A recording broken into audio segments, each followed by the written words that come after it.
Okay, well, so we are, 3 days into the general election proper, so that means the Queen's has dissolved Parliament, so on May the 7th, I'll be on the ballot paper here in Northampton South. So a large part of why I'm standing is because I've been angered by what I've seen in Northampton over the past 5 years, mainly around the impact of the cuts.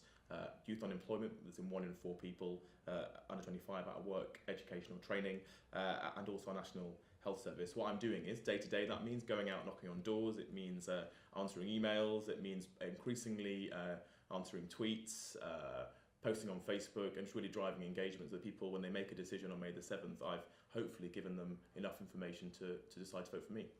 So if you were to get in power, what would you do with the NHS?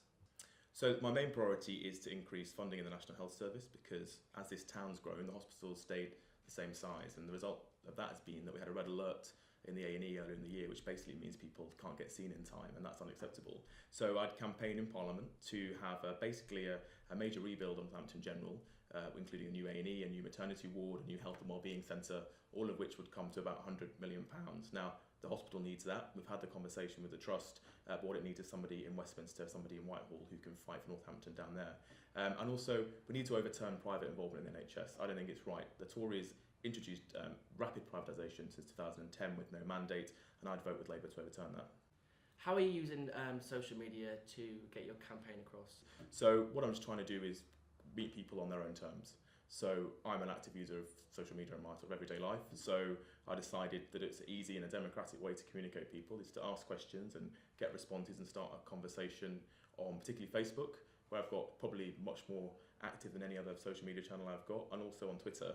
And one of the interesting things is that my website is basically entirely redundant, and I think if I was going to start again, I wouldn't even have a website. The social media interaction is just so live and so useful for people that it's been probably the most interesting part of my campaign, as far as I'm concerned. What are you wanting to do with bedroom tax? Bedroom tax introduced by the Conservatives to try and get people to move out of homes that they think are under-occupied. But actually, in practice, it doesn't work. So look at Northampton. There are over 500 people in this constituency who pay the bedroom tax. That is, they haven't been able to move down to a smaller council house. Now, actually, that's because most of the council housing in large parts of the town are 3-bedroom houses. Families go up there, and now the option that's given by the council is move to a smaller place or pay this bedroom tax. There's nowhere smaller to move down to, so it's not fair. So we've said that one of the first things we do in government is to abolish that, so people can be comfortable again in their own home and can make ends meet.